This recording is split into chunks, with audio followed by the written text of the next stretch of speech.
At 7:18 on Veterans Day night, my son stood at the microphone inside the Cedar Ridge Veterans Hall, held up my old Air Force field jacket, and told 200 people that I had been wearing medals I did not earn. He did not look angry when he said it. He looked sorrowful, rehearsed, and almost gentle, as if humiliating his mother in public was an act of mercy. The mayor sat at the front table. The post commander sat beside him. A reporter from the county paper had her notebook open under the glow of the wall sconces. Every person who could turn a family lie into a public record was already in the room. My place card had been moved from the Mercer family table to a small round table near the kitchen doors. Steam from the coffee urn drifted over my shoulder. The empty chair beside me was meant to make me look lonely and confused. Daniel lifted the jacket higher, letting the silver oak leaf on the collar catch the light. "My mother has struggled since Dad passed," he said. "Tonight is about real sacrifice, and our family can no longer pretend that confusion is the same as service. We are only trying to protect her dignity." A fork touched a plate too hard. Someone whispered my name. The post commander frowned, but he did not interrupt. That silence gave my son more power than the microphone. My granddaughter Grace sat at the front table in a blue dress, watching her father decide which version of me she was allowed to inherit. In my lap was a brown leather service binder with a raised seal from the National Personnel Records Center. Under my chair was a cracked green flight logbook. 2 tables behind Daniel sat the wounded Marine whose life he had just called a lie. My son had the microphone. I had the record. He had the printed program. I had the orders. He had my husband's portrait behind him. I had my husband's own voice waiting on a small digital recorder in my purse.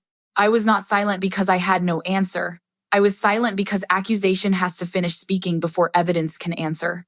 Before dessert was served, the same post commander who let Daniel speak would have to stand at that microphone and correct my rank in front of the whole hall. To understand why my own son believed he could erase me, you have to understand what my silence had allowed him to inherit. For most of my life, I had let my husband's uniform hang in the brighter place. That was not Tom's fault. My husband, Thomas Mercer, never asked me to make myself smaller. He used to say we were 2 service members who happened to share one kitchen table. He had been an Army helicopter pilot, the kind of man who could walk into a garage, a church basement, or a hospital room and make people feel steadier just by standing there. When people called him a hero, he always looked embarrassed, as if the word belonged to the men he had carried out of trouble instead of to him. I loved him for that. I also understood the way people saw us. Tom was broad-shouldered, loud-laughing, and easy to honor. I was 5'4", soft-spoken, and trained not to waste words. He flew helicopters. I wore the blue uniform of an Air Force nurse. He came home with stories people wanted to hear. I came home with stories I did not want to tell. The world has always had an easier time saluting a man who carries a weapon than a woman who carries morphine, blood pressure cuffs, and a clipboard soaked in somebody else's fear. Tom knew better. He knew nurses could be commissioned officers. He knew aeromedical evacuation was not a tea party in the sky. He knew I had strapped wounded men into litters while engines screamed and crews shouted over alarms. He knew the smell of fuel and antiseptic could follow you home just as stubbornly as smoke. When we married in 1984, I was already a registered nurse. 2 years later, I accepted a commission in the United States Air Force Reserve. Tom pinned my first lieutenant bars on my shoulders in our rented apartment in San Antonio. The ceiling fan clicked above us. Our son Daniel was asleep in a laundry basket because we could not afford a crib yet. "There she is," Tom whispered after he fastened the second bar. "Lieutenant Mercer." I laughed and told him not to make a fuss. He touched my chin and said, "Judy, let me be proud of you out loud." For nearly 30 years, he did. But after Tom died, the house grew quieter. People came with casseroles and stories. They spoke of his missions, his courage, his jokes, his stubbornness, his grip when he shook hands. I accepted every story as a gift. Grief teaches you not to correct every omission. At the visitation, Someone from the County Veterans Council pointed to a photograph of Tom in his dress uniform and said, "He was the military one, wasn't he?" I could have answered. I could have pointed to the small framed photo on the piano of me in my own dress blues. I could have said that I retired as Lieutenant Colonel Judith Mercer after 22 years of combined active and reserve service. I could have said that my service record had more pages than most people imagined. I could have said that a silver oak leaf does not pin itself to a collar by mistake. Instead, I said, "He served well." That was true. It was also incomplete. Incomplete truths are sometimes the first bricks in a wall that later traps you. Daniel was 41 when his father died. He had Tom's brown eyes and my habit of swallowing hard before saying something painful. He worked in commercial insurance in Dayton and had always been better with clients than with family. His wife, Celeste, had a bright smile, a sharp mind, and a gift for making control sound like organization. Within 2 months of Tom's funeral, Celeste suggested a scholarship in his name. It would keep Dad's legacy alive, Daniel said at my kitchen table one rainy April afternoon. Local kids going into service academies, ROTC, nursing, trades, whatever fits. Something good. I looked at the empty chair where Tom had sat every morning with black coffee and the sports page. "Your father would like that," I said. Celeste slid a folder toward me. I drafted a simple structure, just preliminary, nothing final. The top page read, "Thomas Mercer Memorial Scholarship Fund." I smiled at his name. That was my first mistake. I looked at the name and let tenderness do my thinking. Celeste had already listed herself as events director. Daniel was listed as family representative. My name appeared at the bottom as surviving spouse. I thought I would be involved, I said. Celeste reached across the table and patted my hand. "Of course! Emotionally, we need you. But we do not want to burden you with administrative details right now. Grief makes paperwork feel overwhelming." It was said gently. That was why it worked. Daniel looked at me with a son's worry. "Mom, you have been through enough. Let us carry this for you." Those words found the tired place inside me. After 38 years of marriage, 3 deployments, Daniel's surgeries as a child, Tom's knee replacements, my mother's dementia, and then Tom's sudden stroke, I was tired of carrying things. So I let them carry the folder. The cuts started small after that. The first fundraiser invitation used a photograph of Tom in uniform and described him as the Mercer family's proud military voice. It did not mention mine. At the church luncheon, Celeste introduced me to a donor as Tom's dear widow, Judy. She said it with such sweetness that correcting her would have sounded petty. When the scholarship committee met at our house, Daniel took Tom's old chair at the head of the dining table. I set out coffee, legal pads, and leftover pound cake. Celeste thanked me for hosting and then began the meeting before I sat down. "Mom prefers to listen," Daniel told the others. I did prefer to listen. Listening had saved lives in field hospitals and aircraft cabins. A change in breathing, a tremor in a voice, a pause after the wrong question. You learn things when you listen. What I learned was that Celeste wanted the scholarship to become a foundation. A larger foundation meant larger donors. Larger donors meant a public board, paid staff, event budgets, plaques, press releases, and control. One evening in June, she spread glossy brochures across my counter. "We need a cleaner narrative," she said. I was rinsing a mug. What does that mean? Tom's story is strong. Pure, small-town boy, Army aviator, lifelong service. People connect with that. If we complicate it with too many branches and details, donors get distracted. I dried my hands slowly. By too many branches, you mean my service. Celeste blinked as if I had surprised her by understanding English. I mean, the event needs focus. Daniel stood by the refrigerator, reading a text on his phone. He did not look up. "Daniel," I said, "do you agree?" He sighed. "Mom, Dad was the one people knew. You were in the medical side. It is different." The medical side. I remembered a 19-year-old Lance Corporal gripping my wrist so hard he left bruises while I told him not to close his eyes. I remembered a captain vomiting blood into a suction tube as the aircraft hit turbulence. I remembered praying not for peace in the world, but for one more minute of stable pressure until we could land. Different does not mean less, I said. Daniel looked embarrassed, then annoyed. No one said less, but that was exactly what they were building. A less version of me. A smaller mother. A useful widow. A soft background figure who would sit at banquets, dab her eyes, and make the Mercer men look noble. I stayed quiet longer than I should have because I loved my son. That is not an excuse.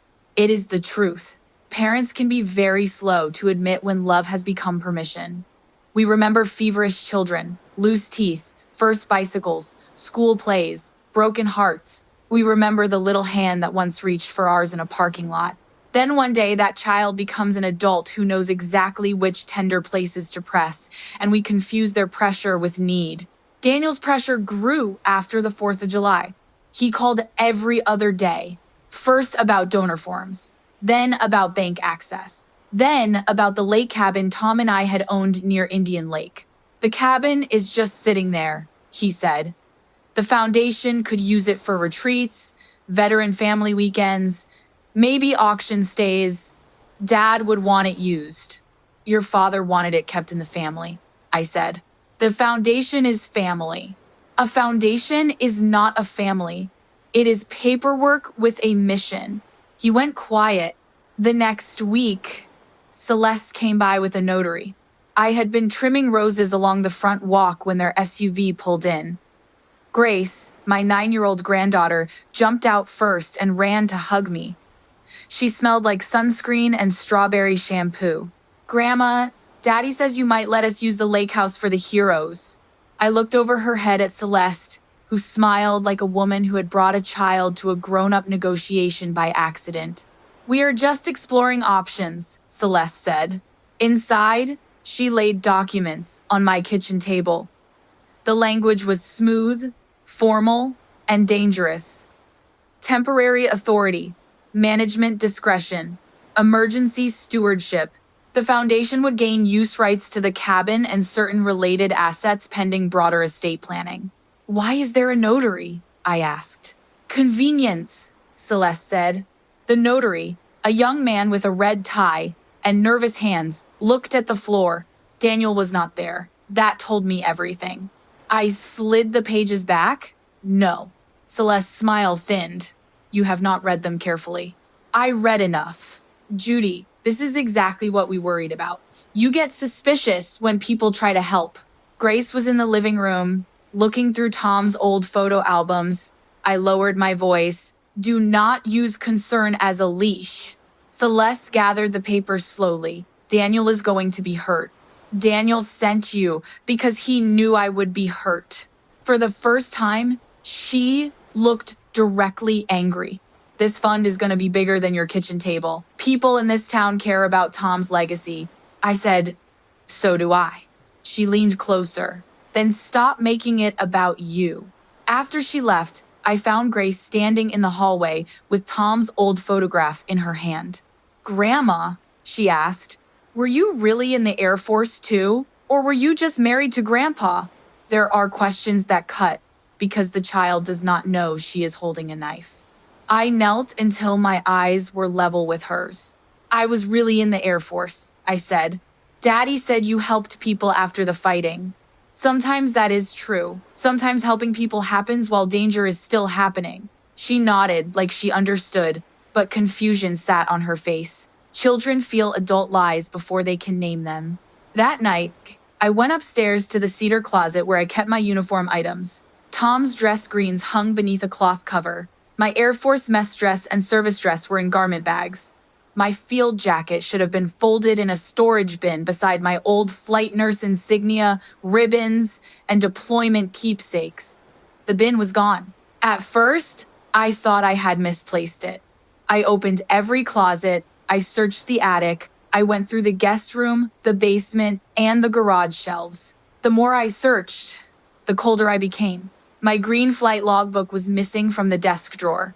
The framed photograph of me standing beside a medical evacuation aircraft was gone from the upstairs hallway.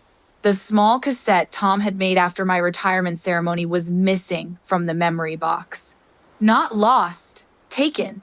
The next morning, I called Daniel. Do you have my service bin? He sounded tired. Good morning to you, too. Answer me. A pause. Celeste picked up a few things for the Veterans Day display. Without asking, Mom, they were in the family house. My records, my uniform. Do you hear yourself? His voice sharpened. This is what I am talking about. Everything turns into a fight. Return them. After the event. Daniel, he exhaled hard. We need Dad's military items for the display. Celeste said some of your things were mixed in. You get details confused sometimes. There it was. The word confused had been waiting at the edge of every conversation like a dog trained to bite on command. I am not confused, I said. No one is attacking you. We are trying to keep you from embarrassing yourself. I stood in my quiet kitchen and looked at Tom's empty chair.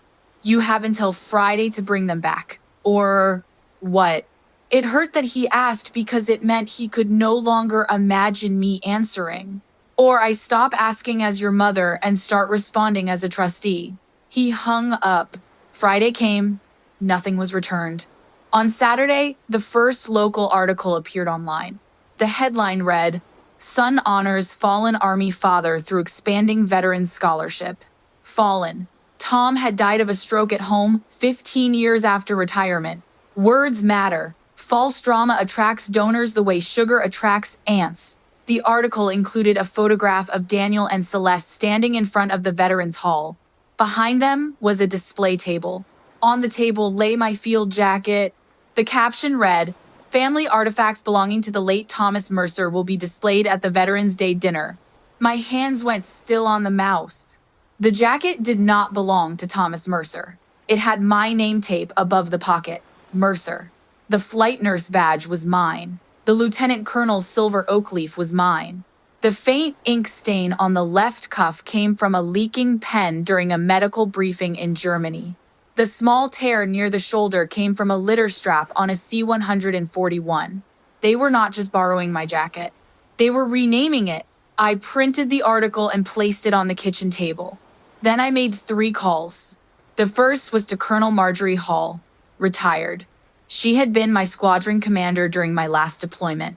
Her voice came through the line, brisk and familiar. Judith Mercer, she said.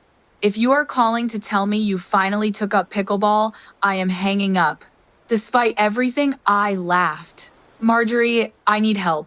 Her tone changed immediately, then start at the beginning. I told her about the scholarship, the brochures, the missing records, the jacket, the article, the accusation that had not yet been spoken but was gathering shape. She listened without interrupting. That was one reason she had been a good commander. When I finished, she said, Do you still have copies of your DD 214 and retirement orders? Somewhere. Find them. If you cannot request certified copies, do not argue from memory when records exist. I closed my eyes. He is my son. I know. But right now, he is also the man controlling a public lie. Those are different roles, and you need to respond to the second one. Her next line steadied me. Do not confuse peacekeeping with surrender. The second call was to Margaret Lyle, a retired probate judge who had served on the original scholarship committee before Celeste quietly stopped inviting her. Margaret lived 3 streets over in a white brick ranch house with perfect hedges and a porch flag that never tangled. She had known Tom since he was 16. When I told her what was happening, she invited me over and made coffee strong enough to wake the dead. Bring every document you have, she said. By 4 that afternoon, we were sitting at her dining table surrounded by file boxes. Margaret adjusted her glasses and read the foundation bylaws. Her mouth tightened. You are not the surviving spouse in this document, she said. You are a founding trustee. Celeste said the language was just ceremonial. Celeste says many things, I suspect. She turned a page. You have veto authority over asset transfers above $5,000. You also have equal authority over program descriptions using the Mercer family service history. Program descriptions? meaning they cannot legally use your service record, Tom's record, or family artifacts in fundraising materials without trustee approval if those materials imply endorsement. I stared at the page. I signed these? You and Tom both did. 8 years ago, when he first created a small memorial fund for local veterans' children. Daniel and Celeste are not founding anything. They are expanding what already exists. I remembered the rainy afternoon when Tom had asked me to sign papers at the bank. We were not planning a large public fund then. We were putting aside money for one annual scholarship because Tom said young people needed less speeches and more tuition help. Margaret tapped the document.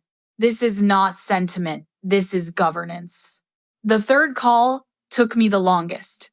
His name was Earl Booker. During Operation Desert Shield, before the first Gulf War turned into what the television later made so simple, Earl had been a 23-year-old Marine with a shattered leg, internal bleeding, and a stubborn refusal to let go of a photograph of his mother. My team moved him from a forward medical facility to Germany through a chain of evacuation that felt, at the time, like trying to thread a needle during an earthquake. I had not saved him alone. Nobody saves anyone alone in uniform. Pilots, medics, corpsmen, doctors, crew chiefs, logisticians, radio operators, and nurses all become one temporary body when a life hangs in the balance. But Earl remembered my face because I kept telling him the time. It is 0312, Earl. You are still here. It is 0320. You are still here. It is 0336. Your mother is going to see you again. Years later, he found me through a veterans registry and sent a Christmas card. After that, we exchanged letters now and then. He lived one county away. He walked with a brace and ran a small upholstery shop. When he answered, his voice was lower than I remembered. Lieutenant Colonel Mercer, he said. You still bossing people around? Only when necessary. Then I pity whoever made it necessary. I told him only the facts. He went quiet for a long time. Finally, he said, Your son said what? He has not said it in public yet. But the ground is being prepared. Then let me be in the room when he plants his flag. Earl, you do not owe me that. His voice hardened. Ma'am, with respect, that is not your decision. I owe the truth, my presence. That night, I slept for 4 uninterrupted hours for the first time in months. Mission mode does not erase pain. It gives pain a chair and tells it to wait while the adults work. Over the next 3 weeks, I built what Marjorie called the evidence ladder. First came emotional evidence. Photographs Tom had taken of me in uniform. Letters he wrote from Kuwait. A Mother's Day card Daniel made in 1992 with a crayon drawing of me in a blue uniform and the words, My mom helps hurt soldiers fly home. He had known once. That almost hurt more. Then came circumstantial evidence. Emails from Celeste referring to my service items as display assets. Text messages from Daniel asking whether I had any documents that might confuse the narrative. A draft brochure that mentioned Tom's decorations but replaced my rank with military spouse. Then came official evidence. My DD 214. Retirement orders, award citations, officer evaluation reports, deployment records, a copy of the aeromedical evacuation mission log from January 1991 that listed me as flight nurse on the crew. The certified service binder arrived by mail on a Tuesday morning in a flat cardboard envelope. The raised seal caught my thumb when I opened it. I stood at the kitchen counter and cried, not because the papers made me proud, but because I resented needing them for my own child. Evidence is useful. It is also a terrible substitute for trust. Marjorie came over that afternoon. She wore jeans, a navy sweater, and the expression she used before difficult inspections. She flipped through the binder at my dining table. This is strong. It should not have to be strong. No, but since it does, we will make it accurate. She placed sticky notes on several pages. Do not overstate anything. You were not infantry. You were not claiming to be. You were a commissioned Air Force nurse assigned to aeromedical evacuation operations in a combat zone and later operational support missions. That is enough. Truth does not need decoration. I smiled faintly. You still sound like my commander. Good. You still need one. Margaret worked a different angle. She reviewed foundation records, donor letters, and board minutes. What she found made her face go still. Daniel and Celeste scheduled a vote for the morning after the dinner, she said one evening. A vote on what? Removing you as trustee for incapacity. The room seemed to tilt. On what basis? She slid a document across the table. It was a proposed resolution. I read phrases that tasted like metal. Recent confusion, public distress, improper attachment to service artifacts, inability to distinguish late husband's military property from her own. There it was in writing. The jacket was not an accident. It was the instrument. If they could make me look confused in front of the Veterans Hall, then the next morning's board vote would appear responsible instead of cruel. Once removed, I would lose authority over the scholarship, the cabin, the bank account, Tom's name, and my own. The lie was not only being spoken, it was being printed, funded, and scheduled. I sat very still. Margaret reached across the table and laid her hand on mine. Judith, look at me. I did. Do not break down in the room where they expect you to. Break their paperwork instead. The next day, Daniel came to my house alone. He had not done that in months. He stood on the porch holding a cardboard box and looking like a boy sent to return something he had stolen from a store. I brought some items back, he said. Inside the box were 2 photo frames, a coffee mug from Tom's old unit, and a folded American flag from a Memorial Day event that had belonged to neither of us. My field jacket was not there. The flight logbook was not there. The cassette was not there. Where are the rest? I asked, being prepared for the display. My jacket is not your display. He looked exhausted. Mom, please do not make Veterans Day ugly. That phrase almost made me laugh. You took my service records, you are using my jacket as your father's artifact, and you have drafted a resolution calling me incompetent, but I would be the one making it ugly? He looked startled. Who told you about that? The fact that you are asking who told me instead of denying it should concern you. His face tightened. The board has concerns. The board has Celeste. This is not about Celeste. Then say it without her words. He opened his mouth, then closed it. For a moment, I saw my little boy again, the child who once hid under the dining table during thunderstorms, the teenager who would not talk for 2 days after Tom missed a baseball game because of orders, the college freshman who told me he was tired of being raised by a calendar of departures and returns. There was real hurt inside Daniel. I knew that. But hurt is not a license to rewrite another person's life. You were gone, he said finally. I nodded. Sometimes, yes. Dad was gone too, but when people remember him, they remember service. When I remember you, I remember waiting. There it was. Not the whole motive, but a root.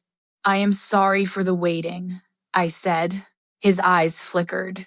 But I will not apologize for the service. He looked away. You let everyone make Dad the hero because you knew it was easier, he said. Now you want to change the story. No, I want to correct it. At his dinner? At the dinner where you planned to accuse me? He went pale. I stepped closer. Daniel, listen carefully. You still have time to return my jacket, correct the program, cancel that resolution, and handle this privately. Or what? Again, that question? This time, I did not hurt from it. I studied it. Or you will learn that your mother kept records for a reason. He left without hugging me. The next cut came through Grace. 3 days before Veterans Day, I drove to her school for Grandparents and Veterans Morning. I had been invited by her teacher, Mrs. Patel, who remembered me from hospital volunteer work. The classroom smelled like crayons, glue sticks, and apple juice. Children had drawn flags and taped them crookedly along the windows. A small table near the door held photographs of relatives who had served. Tom's picture was there. Daniel had provided it. Mine was not. Grace saw me and ran over, then slowed as if remembering instructions. Hi, Grandma. Hi, sweetheart. She glanced at the other grandparents. Daddy said today might be hard for you. Why would it be hard? She twisted the hem of her sweater. Because of Grandpa's army things, Daddy said you get sad and mix them up. I knelt in front of her. My knees complained. My spine remembered rank. Grace, grown-ups sometimes say things when they are angry or scared. That does not make those things true. Were you a soldier? I was an Air Force officer and a nurse. Did you help people? Yes. Did you have a jacket? Yes. The one your father has right now. Her eyes widened. Before she could answer, Daniel appeared in the doorway. Mom. His voice carried warning. Mrs. Patel looked from him to me. Teachers notice more than families think. Mr. Mercer, she said brightly. We were just inviting Mrs. Mercer to share something about her service. Daniel's smile tightened. Maybe not today. Mom is more comfortable with family stories. The old me might have retreated to keep peace in a room full of children. Instead, I stood. I can share for 2 minutes, I said.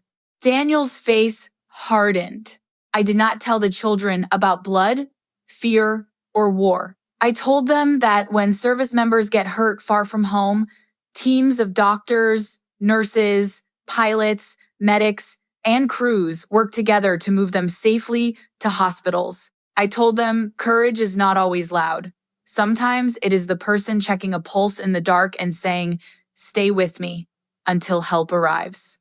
The children listened. Grace listened hardest of all. When I finished, a boy in the front row raised his hand. Did people salute you? I smiled. Sometimes. But the best respect is not saluting. It is telling the truth about what people did. Mrs. Patel clapped first. The children followed. Daniel did not. Afterward, he cornered me by the bulletin board. You are forcing me into a position, he whispered. No, Daniel. I am standing in the position I earned. His jaw worked. Celeste was right. You cannot let Dad have one thing. That sentence found a deep place. For a moment, I almost answered from hurt. I almost told him all the birthdays I had missed, all the forms I had signed, all the nights I lay awake wondering if serving my country had cost me closeness with my son. But the hallway was full of children carrying paper flags. I said only, your father never needed me erased to be honored. He looked away first. Veterans Day arrived cold and clear. Morning frost silvered the grass. I ironed my navy dress, polished my low black shoes, and opened the top drawer of my dresser. Inside lay the small digital recorder that held Tom's voice. The cassette had not been returned, but Margaret's grandson had converted an old copy years earlier for a family slideshow. I had forgotten until she found it in her files. Tom had recorded the message in 2008 after my retirement ceremony, standing in our backyard with a paper cup of punch in his hand, teasing me because I hated attention. I listened to only the first few seconds before shutting it off. His voice still had the power to turn my ribs into an empty room. Marjorie arrived at 5:30 inches, a dark blazer with her retired Air Force pin on the lapel. Earl arrived 10 minutes later in a charcoal suit, walking carefully with his brace and carrying a folder under one arm. Margaret came last, holding a leather portfolio and wearing pearls like armor. We drove to the Veterans Hall together. Cedar Ridge was a town that loved ceremonies. Flags lined Main Street. The high school band had played at noon. By evening, the Veterans Hall glowed under floodlights, its brick front decorated with bunting and wreaths. Tom's enlarged portrait stood on an easel near the entrance. I stopped when I saw it. He was smiling in the picture, one hand resting on the side of a helicopter, eyes narrowed against sun. I touched the frame. You know, I whispered, I tried to keep this easy. Marjorie stood beside me. Truth is not always easy, she said, but it is usually simpler than lies. Inside, the hall smelled of floor wax, coffee, and roast beef. Round tables filled the room. Veterans wore caps embroidered with wars, ships, units, and places that still lived in their bodies. Wives adjusted collars. Grandchildren fidgeted in dress clothes, Volunteers moved between tables with pitchers of iced tea. Celeste saw me first. Her smile froze for half a second when she noticed Marjorie, Earl, and Margaret behind me. Judy, she said, we were not sure you were coming. I sent my RSVP. Of course. It has been a busy week. She glanced at Earl's folder, then at Marjorie's pin. And you brought guests. Veterans Day seemed appropriate for veterans. Her eyes narrowed, then softened again, as if she had remembered the public. Your table is over here. She led me past the front Mercer table, where Daniel, Grace, donors, and board members were seated. One place card had my name printed on it, but it was turned face down beside an empty chair at the family table. Celeste did not stop there. She took me to a small table near the kitchen doors. My place card there read, Mrs. Judith Mercer, honored guest. Not lieutenant colonel, not trustee, not co-founder, honored guest, which is what people call you when they want your presence without your authority. Earl saw the card. His mouth tightened. Ma'am, he whispered. Want me to say something now? No, I said. Let them finish building the stage. The display table stood along the far wall beneath Tom's portrait. There were photographs, medals, flags, a model helicopter, and my field jacket in a glass case borrowed from the high school. They had folded the collar so the silver oak leaf showed, but the name tape was partly shadowed. A small label read, Colonel Thomas Mercer, Field Jacket, Family Collection. Tom had never been a colonel. He retired as a chief warrant officer 4. He was proud of that rank. He corrected people when they got it wrong. Not because he was vain, but because soldiers know rank is not decoration, it is fact. The label managed to insult both of us at once. Marjorie read it and exhaled through her nose. That, she said, is an ambitious amount of wrong for one little card. I almost smiled. Dinner began. The prayer was kind. The mayor welcomed everyone. The post commander spoke about sacrifice, memory, and the obligation to tell the truth about service. He did not know how heavily that line would sit on the room before the night ended. Daniel avoided looking at me through the salad course. Celeste moved easily from table to table, touching shoulders, greeting donors, making sure the reporters saw the display. Grace kept glancing back at me. I lifted my hand once. She gave a small wave, then looked at her plate. At 7:12, Celeste tapped a spoon against her water glass. Ladies and gentlemen, she said, we are honored tonight to celebrate the expansion of the Thomas Mercer Memorial Scholarship into the Mercer Patriot Foundation. Applause rose. She spoke beautifully. I will give her that. Some people lie clumsily. Celeste lied with polished grammar and good lighting. She described Tom as the heart of our family, the standard of service, the man whose example carried us all. Much of it was true. That made the false parts easier to swallow. Then she said, as many of you know, grief can be complicated for surviving spouses. Our family has chosen compassion during a difficult transition. Margaret's hand stilled beside her coffee cup. Celeste continued, tonight, Daniel will speak not only as Tom's son, but as the family steward of this legacy. Family steward, not trustee, not board representative. Steward. Language can pick a lock before anyone notices the door is open. Daniel walked to the microphone. He looked handsome in his dark suit. Tired, but handsome. For one painful second, I remembered him at 12 years old, standing in a school auditorium reciting the Gettysburg Address with his knees shaking. Tom had squeezed my hand and whispered, he's braver than he knows. Now that same son placed his notes on the podium and looked out at a room prepared to believe him. He began with his father. The stories were good stories. Tom teaching him to change oil, Tom stopping on a highway to help a stranded family, Tom crying quietly when a young scholarship recipient sent a thank you letter from basic training. I listened, and I let myself love those memories. Then Daniel turned, but preserving a legacy sometimes means making painful distinctions, he said. My body knew before my mind did. Marjorie shifted slightly. Ready. Daniel looked toward the display case. In recent weeks, our family discovered that certain artifacts had been misunderstood. Items believed by my mother to be hers were in fact part of my father's military history. The room changed temperature. He paused exactly long enough for concern to ripen. My mother has struggled since Dad passed. Those of you who know grief understand that memory can attach itself to objects. She has worn pieces of Dad's story because she misses him. We do not condemn her for that. He looked at me with wet eyes.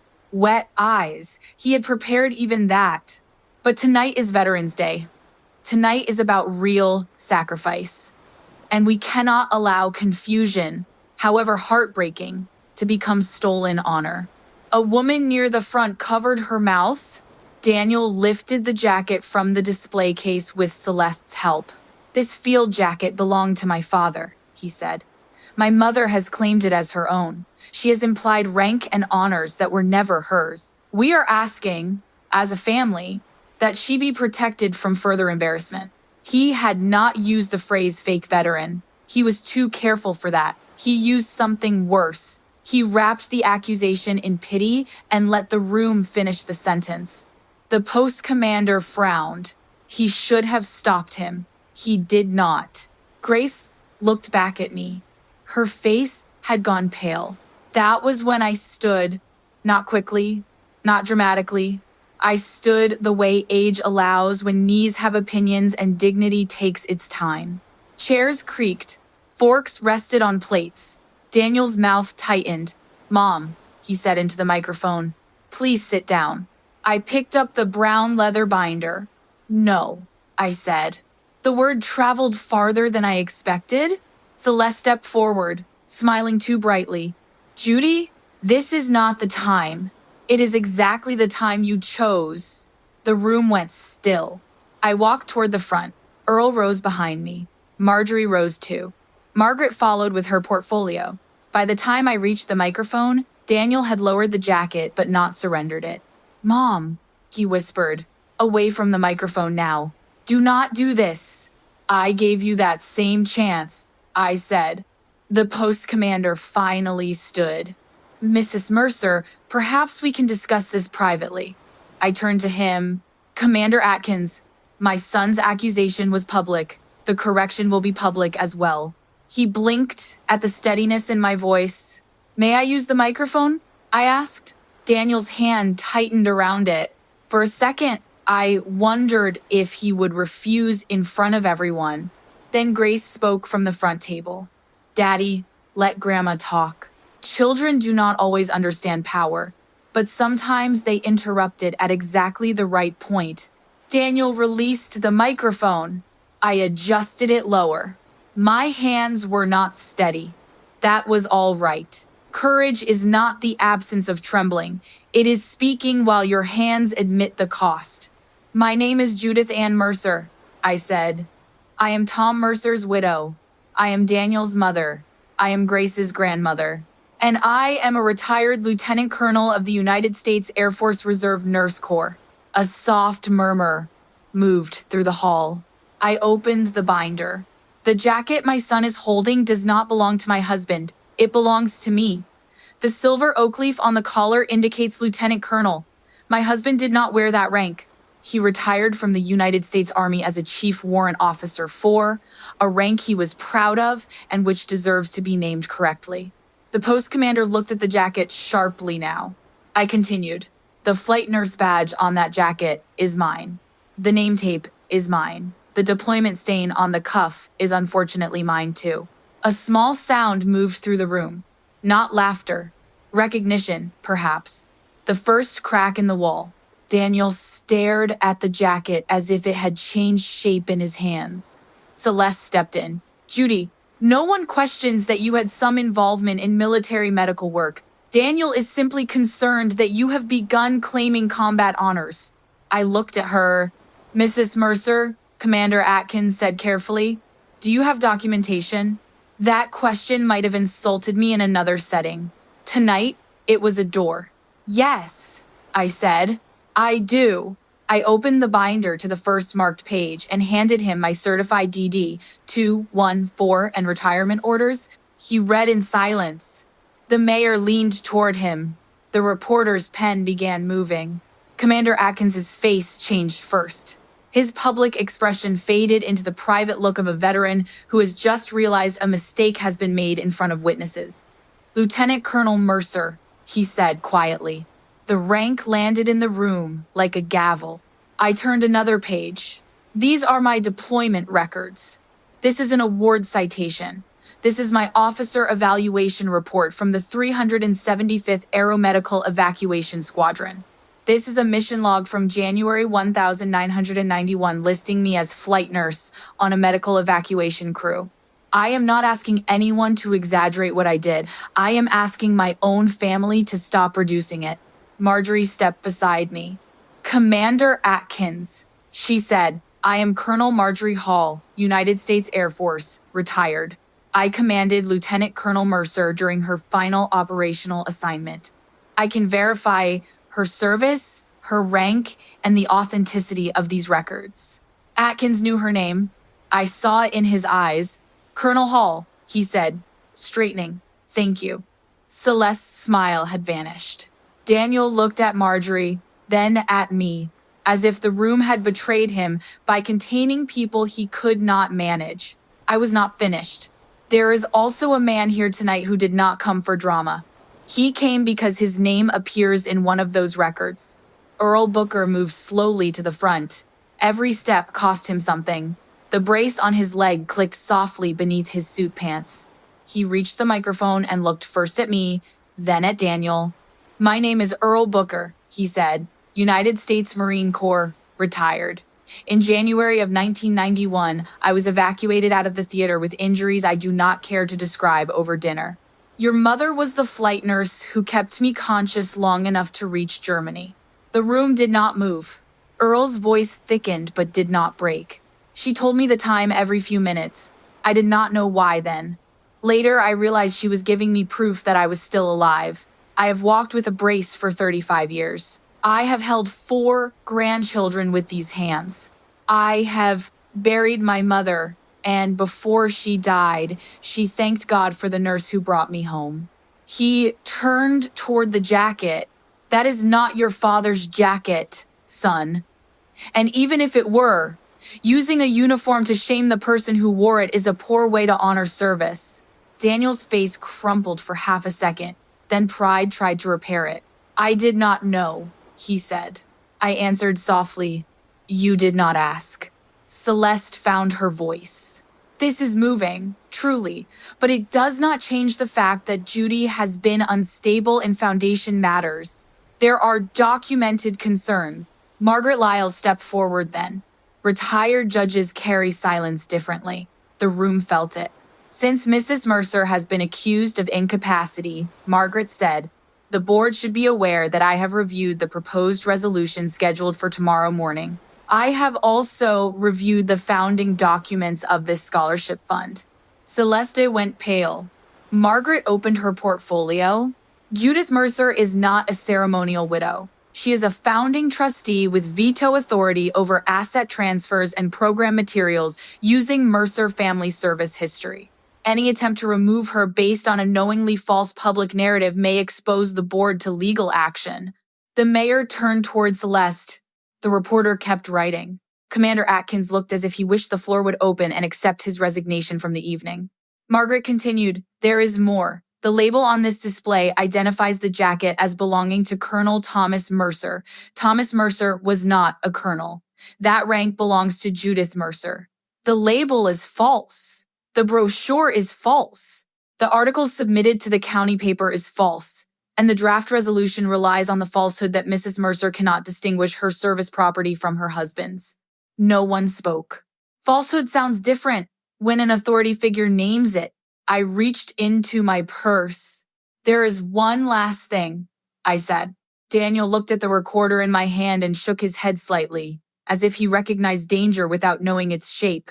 When I retired in 2008, I said, Tom recorded a message for a family slideshow. He hated cameras, but he loved making me uncomfortable in front of people.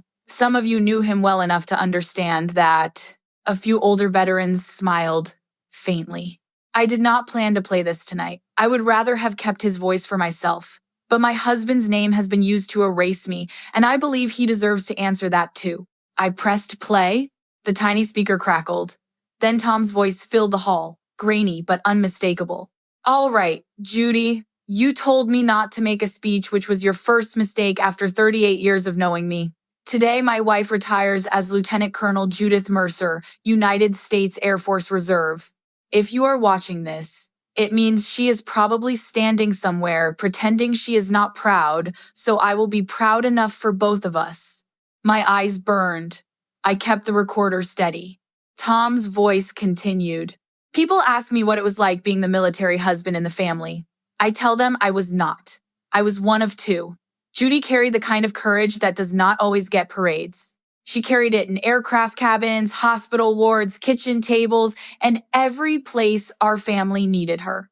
Daniel, if you ever watch this with your kids, remember this. Your mother's service is not a footnote to mine. It is part of the same family story. Do not let anyone make her smaller because she was quieter. The recorder clicked softly at the end. For a moment, the whole hall seemed to stop breathing. Then Grace began to cry. Not loudly, just a child's broken little sound from the front table.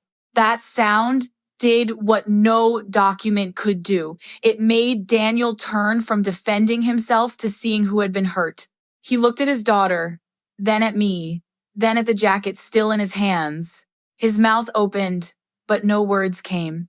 Antagonists in stories are often defeated by dramatic confessions. In real life, they are more often defeated by silence. The silence after proof. The silence when every clever explanation has nowhere to stand. Commander Atkins stepped to the microphone. His face was pale. Ladies and gentlemen, he said, I owe Lieutenant Colonel Mercer an immediate and public apology. The Veterans Hall accepted materials for this display without proper verification. That failure allowed inaccurate statements about her service to be made in this room. On behalf of this post, I apologize. Lieutenant Colonel Mercer, your rank and service are recognized here tonight. He turned to me and saluted. I had been saluted many times in uniform. None had ever felt heavier. I returned it slowly. The room stood, not all at once. It happened in pieces. Earl first, Marjorie, Margaret, then an old Navy veteran at table 4, then the mayor, then Mrs. Patel from Grace's school. Chairs scraped back until the sound filled the hall.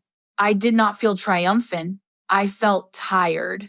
There is a kind of vindication that arrives too late to feel like victory. It does not erase the wound. It only stops the bleeding from being denied. Daniel remained standing alone with the jacket in his hands. Grace walked to me. Children are not supposed to repair what adults break, but they often walk into the cracks because love pulls them there.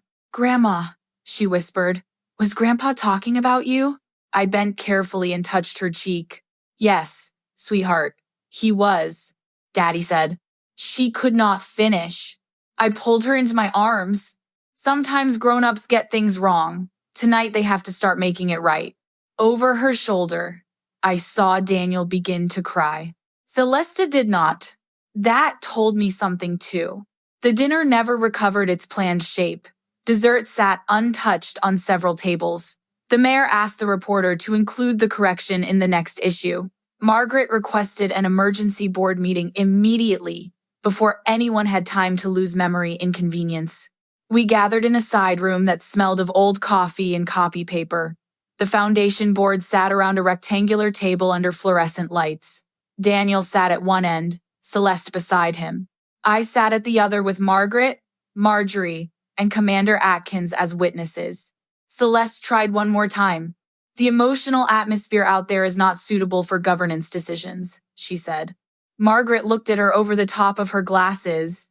The emotional atmosphere was suitable when you intended to use it to remove Mrs. Mercer. We will manage. A donor named Harold Kincaid cleared his throat. I was told Judy had no formal trustee authority.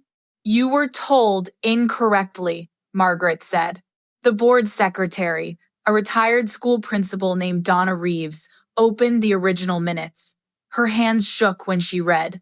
Thomas and Judith Mercer, founding trustees, equal authority. Asset transfer approval requires both signatures. Harold looked at Celeste. Why were we not given this? Celeste's face hardened. Because the fund needed modernization. That was not the question, Donna said. Daniel stared at the table. I realized then that he had believed parts of Celeste's story because they served his hurt. But Celeste had believed only in use. Use the grief. Use the portrait. Use the scholarship. Use the widow. Use the granddaughter. Use the jacket. Margaret placed the proposed incapacity resolution on the table. Who drafted this? Celeste said nothing. Daniel whispered. We both did. That was the first honest sentence he had spoken all night. On what evidence? Margaret asked. He looked at me. Conversations. The jacket. Mom refusing to sign documents. Refusing to sign away property is not confusion, Margaret said. It is judgment. Harold opened another folder. What property? The room shifted again. So I told them about the lake cabin, the proposed transfer rights, the notary, the fundraising language that suggested the foundation already had access to it. Celeste objected twice. Margaret silenced her twice. Donna read bank statements showing event expenses paid from restricted scholarship funds without full board approval.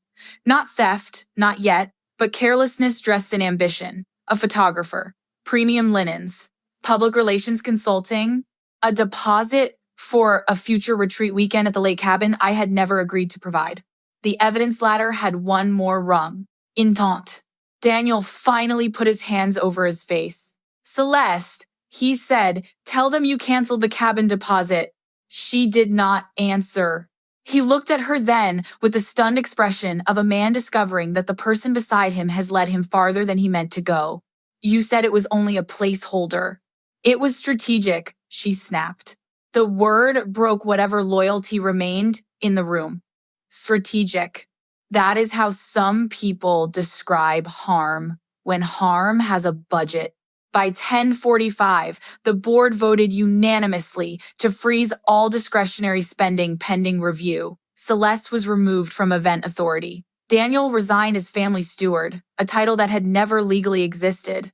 Margaret agreed to serve as temporary governance advisor. I remained trustee. Nobody clapped.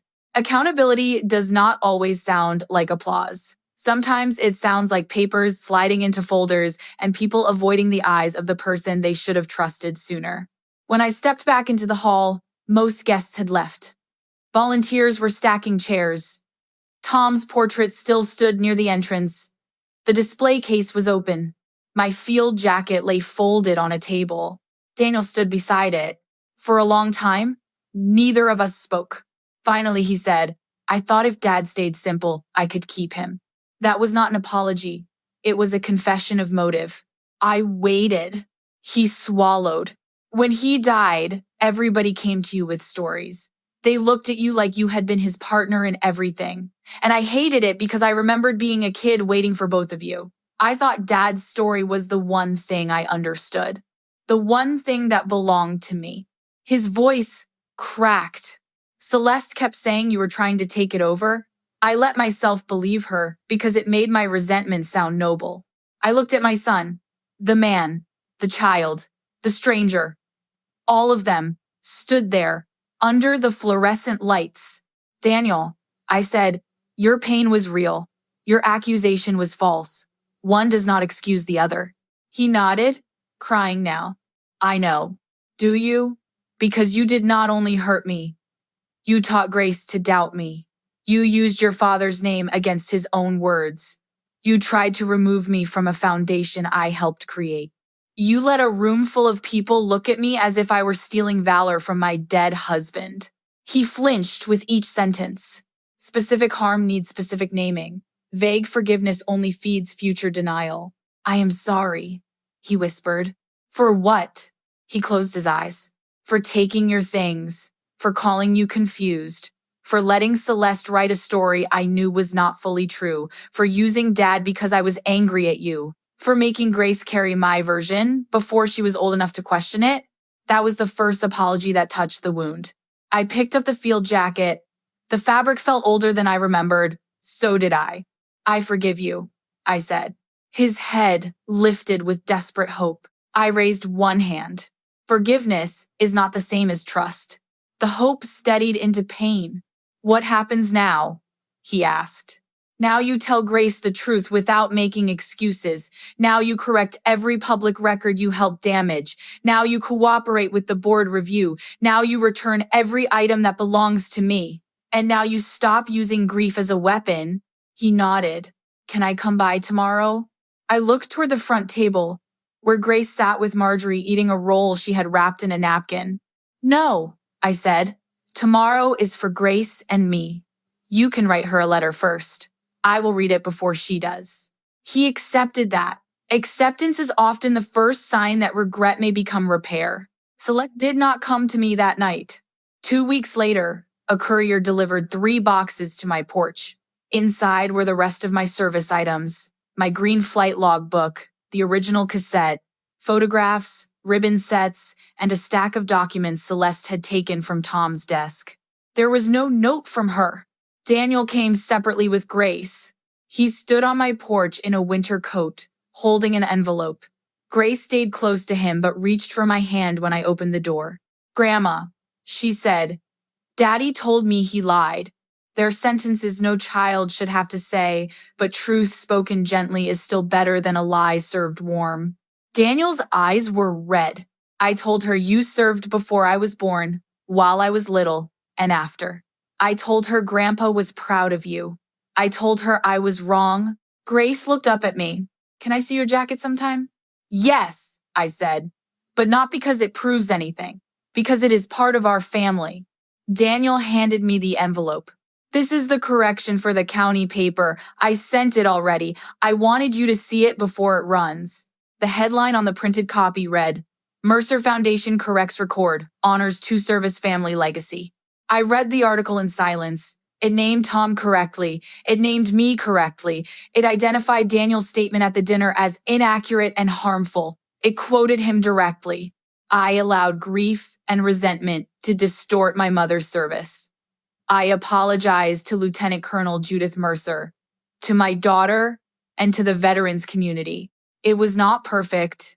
Nothing written after public harm ever is. But it was clear. Thank you, I said. Daniel nodded. Celeste moved out. I had suspected as much. I am sorry, I said. He looked surprised. You can be sorry for my pain after what I did? I can be sorry your marriage is hurting and still hold you accountable for your choices. Those are not opposites. He looked down. I am starting counseling next week. Good. Will it ever be normal between us?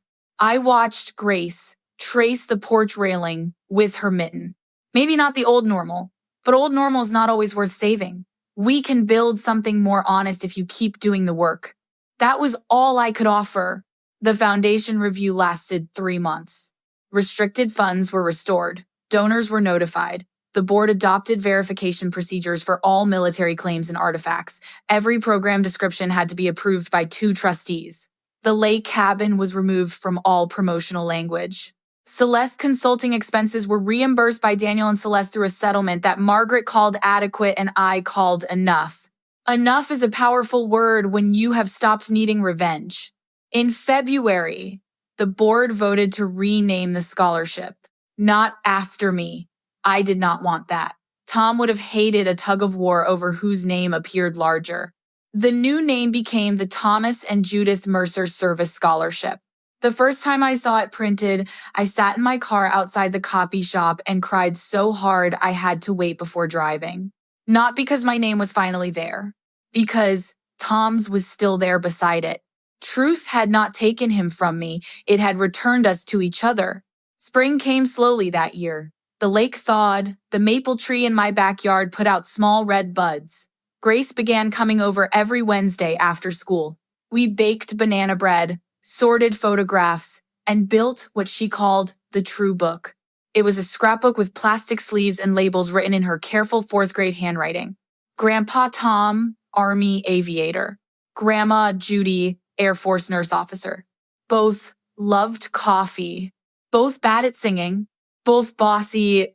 That last one was Daniel's contribution. I let it stay. One Wednesday, Grace brought a drawing from school. It showed two uniforms hanging on a wall.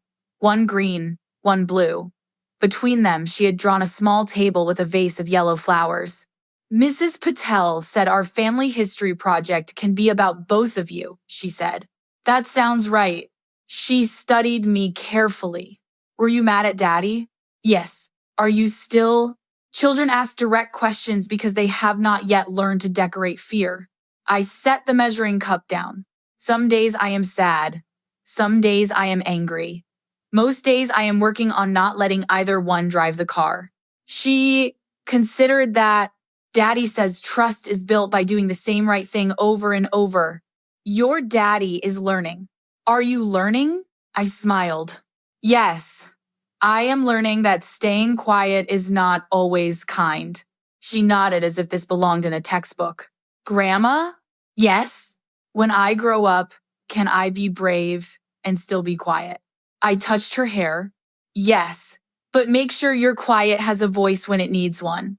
The second ceremony took place in May. It was not as large as the Veterans Day dinner. That was my request. No roast beef, no polished speeches from people who had discovered accuracy under pressure, just the scholarship recipients, their families, the board, a few veterans, and the people who had earned a place in the room by telling the truth when silence would have been easier. The hall looked different in daylight. Sun came through the high windows and showed scuff marks on the floor. The flags stood in the corners without drama. Tom's portrait rested on one easel. Beside it was a photograph of me in dress blues at my retirement ceremony, looking uncomfortable, while Tom grinned like he had planned it. Between the photographs stood the field jacket. The correct label read, Lieutenant Colonel Judith A. Mercer, USAF Reserve Nurse Corps, Flight Nurse Field Jacket, Family Collection. Tom's display was next to it, labeled with his correct rank. No one had to be lowered for both to stand. My place card sat at the front table. Lieutenant Colonel Judith Mercer, Founding Trustee. I touched the card with one finger before sitting down. The chair beside me was not empty this time. Grace sat there in a yellow dress, swinging her feet under the table. Daniel sat on her other side. He looked nervous but present. When the program began, Commander Atkins approached the microphone. He had asked my permission to say a few words. I had agreed after reading them first. Boundaries do not ruin reconciliation. They make honest reconciliation possible. Last November, he said, this hall failed one of its own. Tonight, we correct the record not as a courtesy, but as a duty. Service records matter because truth matters. Families matter because truth matters there too. He looked at me. Lieutenant Colonel Mercer, thank you for allowing us the opportunity to do better. I nodded. I did not stand. I did not need to. Earl presented the first scholarship to a young woman named Hannah Price, who planned to join Air Force ROTC and study nursing. She was 18, tall, terrified, and trying not to cry. Her grandmother held a tissue to her mouth. Hannah shook my hand afterward. Ma'am, she said, I did not know nurses could be officers until I read about you. I felt Tom somewhere in that sentence. Now you know, I said, and one day someone will know because of you. Daniel spoke near the end. Not from the main podium, from the floor. He had asked for that too. I want to say something as Tom Mercer's son and Judy Mercer's son. He began, his voice shook. For a long time, I treated my childhood hurt like evidence. It was not evidence, it was pain. Instead of facing it, I used it to question my mother's truth.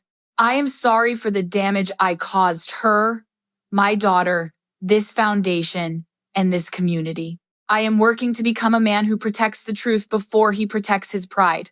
He looked at me only once. That was enough. After the ceremony, people ate cookies from paper plates and drank coffee that tasted like every public event in America since 1950. Grace dragged me to the display. Stand there, she said. Why? I want a picture. Daniel lifted his phone. For a second, I saw the old hesitation on his face. Not resentment this time. Grief, regret, love trying to find a new language. I stood between the two displays, Tom on one side, my jacket on the other. Grace slipped under my arm. Daddy, she said, get Grandpa's picture too. Daniel stepped back to fit us all in the frame. The camera clicked. An old sound. A new record. That photograph hangs in my hallway now, not above Tom's and not below his, but beside the picture of him by the helicopter and the picture of me in dress blues. Visitors sometimes stop and ask about it. I tell them the short version when they need the short version. I tell them the long version when I sense they have also been made smaller by someone else's comfort. Daniel and I are not healed in the way movies like to promise. He comes for Sunday supper twice a month. He knocks before entering, even though he has a key for emergencies. He helps with the gutters. He takes Grace to counseling when she asks hard questions. Sometimes we laugh in the kitchen and forget, for a few minutes, the night he stood under a flag and accused me with my own jacket in his hands. Then memory returns, and we both make room for it. That is what repair looks like sometimes. Not the absence of damage, the discipline of not causing more. Celeste moved to Columbus before summer. She sent one email through Margaret. It said she regretted that the evening had become painful and that her intentions had been misunderstood. That is not an apology. That is a sentence wearing an apology's coat. I did not answer. Forgiveness does not require reopening every door. The lake cabin stayed in the family. In August, Grace and I spent a weekend there. We opened windows, swept dead flies from the sills, and sat on the dock with our feet above the water. She asked about Tom. I told her how he burned pancakes, sang off-key hymns, and once tried to fix a dishwasher so thoroughly that we had to buy a new one. Then she asked about me. Not as an afterthought, not because a teacher assigned it, because she wanted to know. So I told her about the first time I boarded a medical evacuation aircraft. I told her about training, discipline, fear, and the strange peace that comes when people around you know their jobs. I told her about Earl Booker and his mother's photograph. I told her about Marjorie Hall teaching me that calm is not weakness. Grace listened with her chin in her hands. When I finished, she said, Grandpa was right. You were not a footnote. I looked out over the lake until the water blurred. No, I said. I was not. That evening, we found Tom's old tackle box in the closet. Inside was a rusted lure, a pocket knife, 2 expired boat registrations, and a folded envelope with my name on it.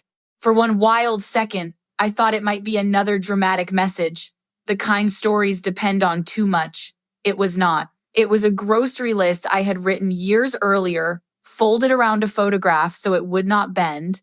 The photograph showed Daniel at 8 years old standing between Tom and me at an air show. Tom wore a baseball cap. I wore my flight suit. Daniel held a toy airplane in each hand. On the back, in Tom's handwriting, were 6 words, our boy between both our wings. I showed it to Grace. She smiled. Can we put it in the true book? Yes, I said. That is where it belongs. In September, Daniel came to the cabin to repair the back steps. I watched from the porch while he worked. He measured twice, cut once, then measured again because Tom had apparently not passed down confidence with carpentry. At lunch, Grace went inside for lemonade, leaving the 2 of us alone. Daniel wiped sawdust from his hands. I used to think you chose the Air Force over me. I looked at him. I know. Counselor says kids make simple stories because complicated ones hurt too much. Dad gone, mom gone, service took both. But after Dad died, I turned the simple story into a weapon. He sat on the step he had just repaired. I do not expect you to make me feel better about that. Good, I said gently, because I cannot. He gave a small broken laugh. Then I said, but I can tell you something true. I loved you every day I served. I loved you badly some days, tiredly, from far away, through letters that were too short and phone calls that dropped. But I did not stop being your mother when I put on a uniform. He pressed his palms together and bowed his head. I wish I had believed that sooner. So do I. Grace returned with lemonade and 3 plastic cups. She handed one to each of us like a tiny peacekeeping force. Are you two talking serious again? She asked. Daniel smiled at her. A little. Grandma says serious talks need snacks. Grandma is usually right. I raised an eyebrow. He added, not always. Usually. It was a small joke. We let it be small. Small jokes are sometimes the first wildflowers after a fire. By the next Veterans Day, Cedar Ridge had learned to be more careful with public honor. The Veterans Hall created a verification committee for displays.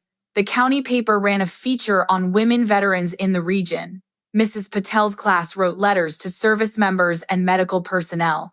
Hannah Price finished her first semester and sent me an email full of exclamation points, which I forgave because 18-year-olds still have that kind of energy. I did not attend the big dinner that year.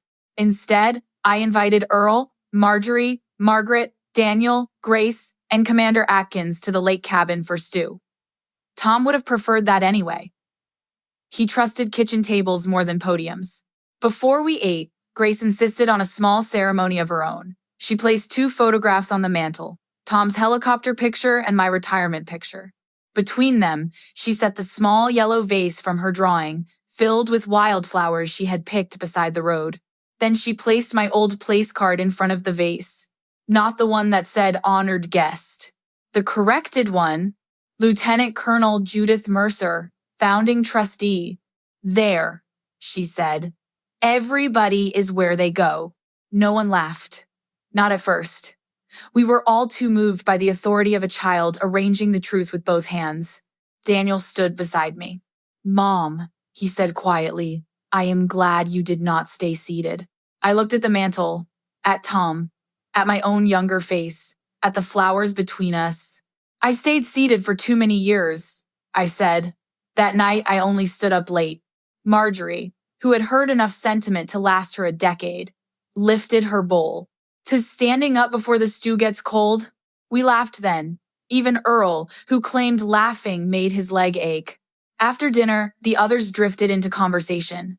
Margaret and Commander Atkins argued about board procedure. Earl told Grace a story about teaching himself to dance badly at his daughter's wedding. Daniel washed dishes without being asked.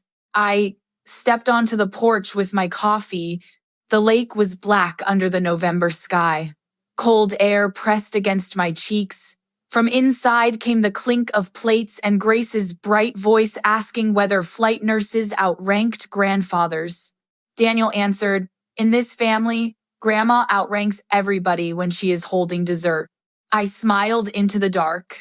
For a long time, I had believed dignity meant not correcting people unless absolutely necessary. I thought restraint meant absorbing the small edits, the missing titles, the softened language, the way people turned service into support when it wore a woman's face.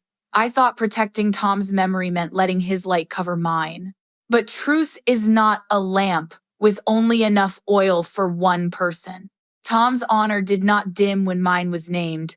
Daniel's pain did not become less real when my service became more visible. Grace did not lose a grandfather when she gained the truth about her grandmother. The family story did not break because we corrected it. It broke when people tried to build it on a lie. The photograph from the second ceremony hangs by my front door now. In it, Grace stands under my arm, Daniel stands to one side, and Tom's portrait is visible in the frame. My field jacket is behind us in the display case.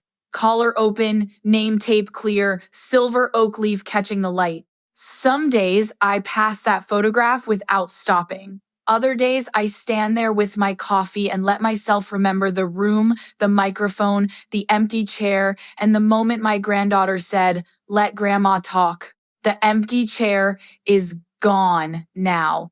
Not because every wound healed, not because every apology fixed what it named. It is gone because I no longer sit where someone else places me. Respect should have begun at home. It should not have required a binder, a witness, a retired colonel, a former judge, and my dead husband's recorded voice. But once the truth had witnesses, no one could make me small again.